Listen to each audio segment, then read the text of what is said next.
Nimapada block अंतर्गत Tulsipur panchayat भईची गोरडी grammar Niranjan Sahu engineering चाकरी छाड़ी एवं सफल चाषी साजिशंती निरंजन 2008 मसीह इंजीनियरिंग चाकरी करी मासको 30,000 टंका रोजगार करुवा निरंजन बापा देह असुस्थ जो घर को आसी हेले घरे बसी न रही ऑनलाइन रे विभिन्न चाष को देखा शेष गुआ चाष को आपणाई विगत 5 वर्ष हेब गुआ चाष करने सह कुकुड़ा गेंडु फूल सोरिष चाष कर भल रोजगार करुवा बेले मासको 1 लाख टंका रोजगार करुछंती निरंजन खाली सेतिक नुहे 4 ରୁ 5 जन बेकारी युवकों को रोजगार जोगाइछंती निरंजन 5 एकर जमी रे गुआ लगाइथिबा बेले कुकुड़ा फार्म सह गुआ बगीचा तले गेंडु और सोरिष चाष करी आजिकल युवपीढ़ी मानक पई उदाहरण साजिछंती से ता सहित गाँव रे तांको सांगसाथी मानक मध्य चाकरी पछरे न दौड़े निज जमी रे चाष करबाको तालीम दे निमापड़ा ब्लॉक रे नामकरा युवचाषी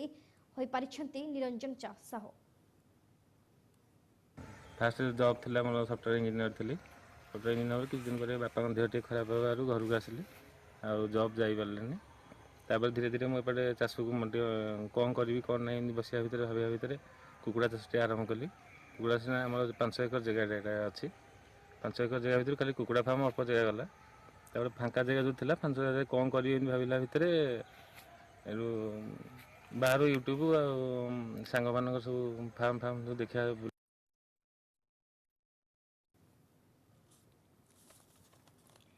ए संपर्क में अधिक सूचना देवाई आम सहित सीधा सड़क जोड़ी कोणार्क प्रतिनिधि प्रकाश कांडी प्रकाश जो समय रे युवपीढ़ी माने वर्तमान चाकरी पछरे गोड़ाई किंतु से समय जड़े निमापड़ा ब्लॉक अंतर्गत तुलसीपुर पंचायत भईची गारडी ग्रामर निरंजन साहू से सॉफ्टवेयर इंजीनियरिंग चाकरी छाड़ी वर्तमान सफल चाषी भावे से अंचल प्रसिद्धि लाभ करमिति आसला पाखु जो चाष कर जो आइडियाटे केमती आसीथिला एवं आज पर्यंत यात्रा किभଳି रही देखो संध्या जदि कहबा निमापड़ा ब्लॉक कथा कहबा कि पुरी जिला कथा कहबा पुरी जिला नामकरा चाषी युव चाषी भागरे निरंजन साहू बर्तमान पर ठिया जहाँ फल देखो 5 एकर जमी रे गुआ चाष कर गुआ चाष तले जो जमी उपर से गेंडु फूल लगे जदि कह आम विभिन्न प्रकार फल लगे सहित कुकुड़ा फार्म कर सोरिष लगे सोरिष लगे भल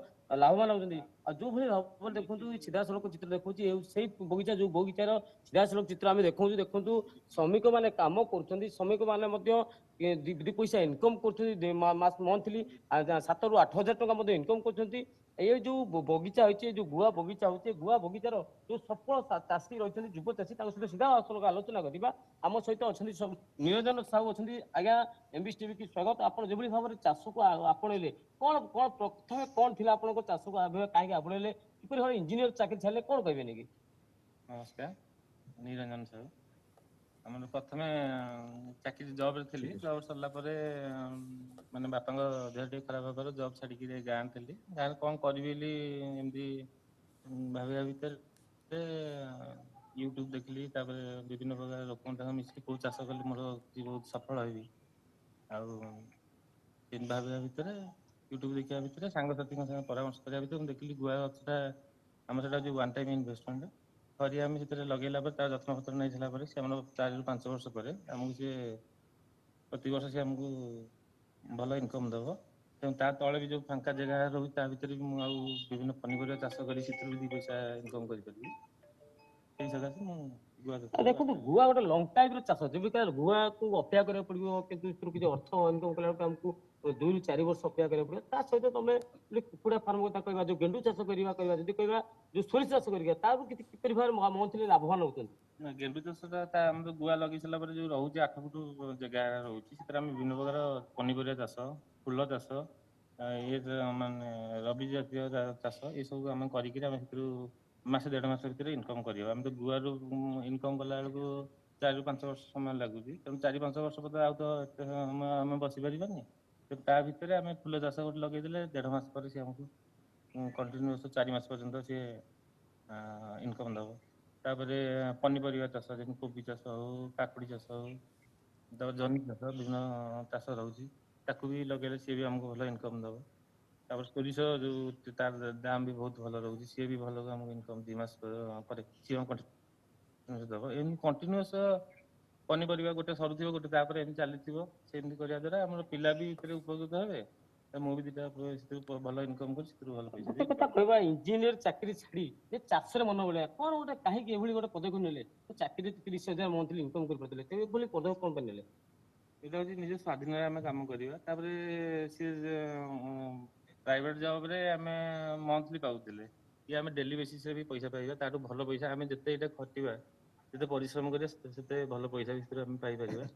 ଏବଂ ପ୍ରାଇଭେଟରେ ଯେତିକି ଆମେ ମନ୍ଥଲି ପାଉଥିଲେ ତାର 3-4 ଗୁଣା ଆମେ ଭିତରେ ଇନକମ୍ କରିବା। ନିଶ୍ଚିତ ଭାବରେ ମୁଁ ଦେଖନ୍ତୁ କିଭଳି ଭାବରେ ଗେଣ୍ଡୁ ଚାଷ କରାଯାଇଛି। ଗେଣ୍ଡୁ ଫୁଲ ପ୍ରକୃତି ଯଦି କହିବା ଚାଷୀର ଯୋଉ ଉପକାରିତା ଦେଖିବା, ଗୁଆ 4ରୁ 5 ବର୍ଷ ଭିତରେ ଗୁଆ ଭିତରେ ଗେଣ୍ଡୁର କେମିତି ପରିମାଣ ପ୍ରକୃତି ଦେଖିବା। ସୋରିଷ କଥା କହିବା, ସୋରିଷ ମଧ୍ୟ ଚାଷ କରାଯାଇଛି। ଯଦି କହିବା ଆମେ ବିଭିନ୍ନ ପରିବା କଥା କହିବା, ପରିବା ମଧ୍ୟ ଚାଷ କରାଯାଉଛି। ଯଦି କହିବା ଶ୍ରମିକ ମାନେ କାମ କରୁଛନ୍ତି, ଶ୍ରମିକ ମାନେ ମାସକୁ 7ରୁ 8,000 ଟଙ୍କା ଇନକମ୍ କରୁଛନ୍ତି। ଘରେ ବସି ସେ ବେକାରୀ ସମସ୍ୟାକୁ ବର୍ତ୍ତମାନ କରୁଛନ୍ତି। ଦେଖନ୍ତୁ କିଭଳି ଭାବରେ ସୋରିଷ ଗଛରେ ସୋରିଷ ଫଳ ହେଇଗଲାଣି, ଯେ ପରିମାଣ ସଂଖ୍ୟା ସୋରିଷ ସଂଖ୍ୟା ବଢିବା ଲାଗିଛି। ଆମ ସହିତ ଯୋଉ ଯୁବପିଢିକୁ ଆଣିକି ସେମାନେ ଚାଷ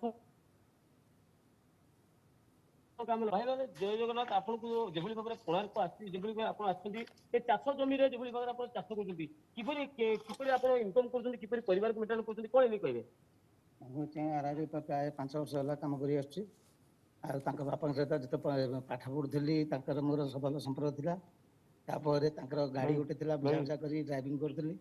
ତାପରେ ଛାଡ଼ିକିରି ଚାଷବାସ ବାଇଗଣ ଆଉ ଗୁଆ ସବୁ ଲଗା ଲଗି କଲି। ଟଙ୍କା 7,000 ଭିତରେ ମୋତେ ଦିଅନ୍ତି, ମୁଁ ସେଇଥିରେ ପରିବାର ମେଣ୍ଟେନାନ୍ସ କରେ। ଗୋଟେ କଥା କହିବା, ଦେଖନ୍ତୁ ଯେଭଳି ଭାବରେ ଘରେ ଆମେ ରହୁଛେ, ଘରେ ରହିଲା ପରେ କାମ ଧନ୍ଦା ମିଳୁନି। ଏ ଯୋଉ ଗାଁର ଜଣେ ଭାଇ ଆସି ଆପଣ ଚାଷ କରିଛନ୍ତି, ଆପଣଙ୍କୁ ବର୍ତ୍ତମାନ କାମ ଯୋଗେଇଛନ୍ତି, ଆପଣଙ୍କୁ ଅର୍ଥ ଦଉଛନ୍ତି, ଆପଣ ସେଥିପାଇଁ କେତେ ଖୁସି ଅଛନ୍ତି? ସେଥିପାଇଁ ଆମେ ବହୁତ ଖୁସି ଅଛୁ। କଣ କହିବେ ଆଜ୍ଞା, କିପରି ଭାବରେ ଆପଣ କେତେ ଟଙ୍କା ଇନକମ୍ କରୁଛନ୍ତି, କିପରି ପେଟ ପୋଷୁଛନ୍ତି? ଆଜ୍ଞା 7-8,000 10,000 ମାସକୁ ଦଉଛନ୍ତି, ଖାଇବା ପିଇବା ଭଲ ମନ୍ଦ ଏସବୁ ଦଉଛନ୍ତି। ଭଲରେ ଅଛୁ, ତାଙ୍କ ସାଥେ କାମ କରୁଛୁ। ବଗିଚା ବାଡ଼ି ପନିପରିବା ଗୁଆ ସବୁ ଏମିତି କାମ କରୁଛୁ, ଚଳୁଛୁ, ଭଲରେ ଅଛୁ।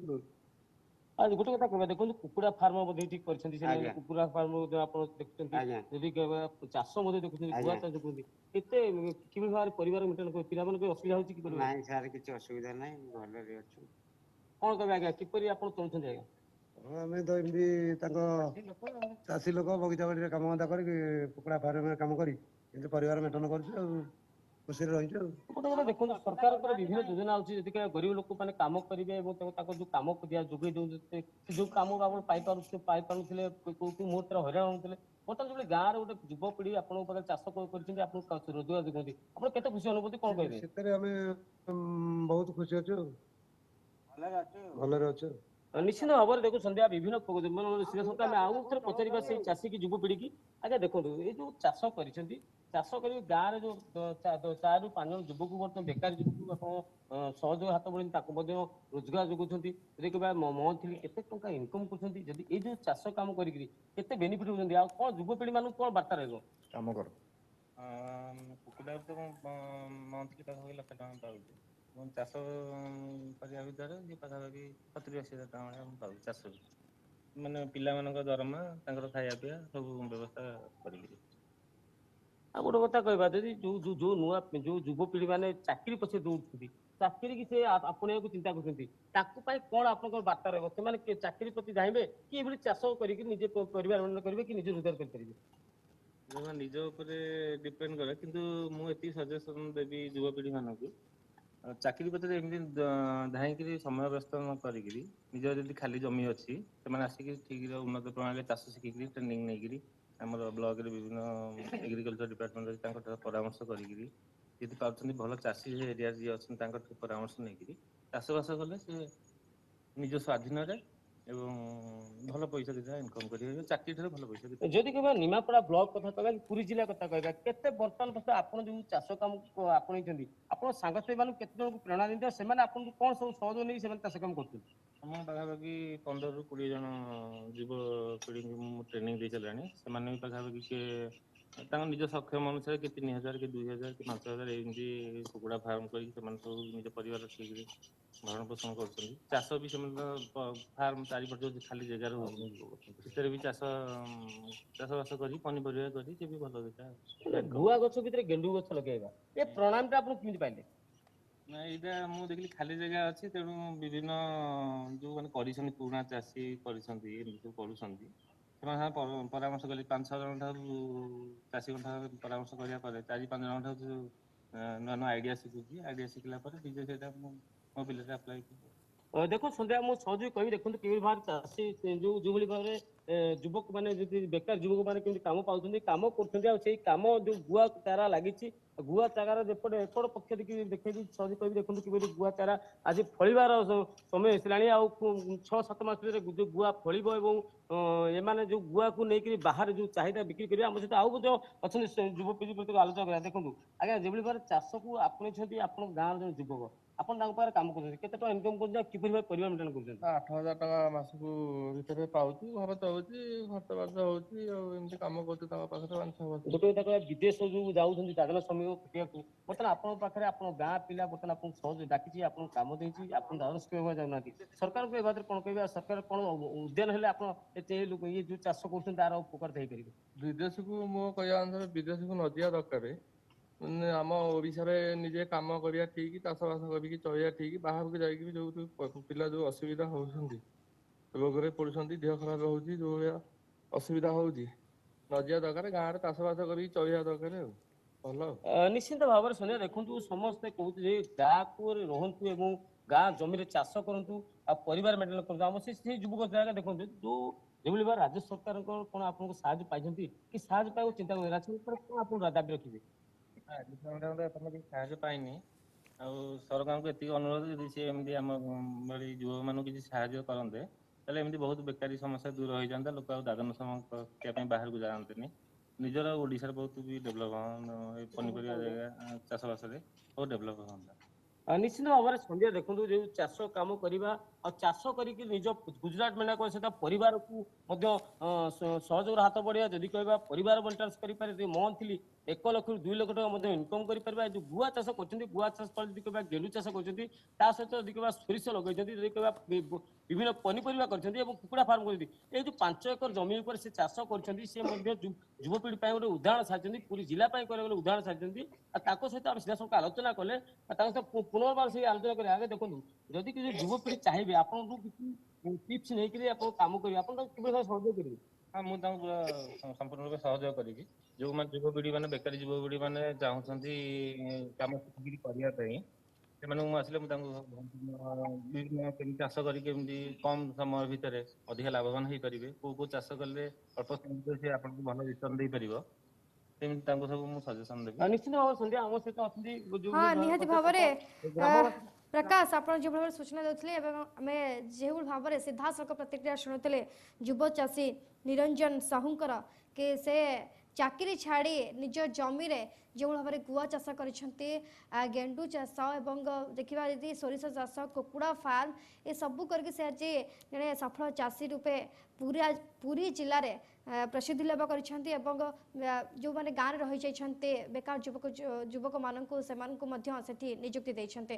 ଏହା ଖୁବ୍ ଖୁସିର କଥା ଏବଂ ବଡ଼ ସ୍ୱାଗତ ଯୋଗ୍ୟ ପଦକ୍ଷେପ ମଧ୍ୟ। ବହୁତ ବହୁତ ଧନ୍ୟବାଦ ପ୍ରକାଶ ଆପଣଙ୍କର तमाम ସୂଚନା ପାଇଁ। समय शेष होइछि। आज ओडिशा विकास एपाक सेपक एठुकछु। नमस्कार।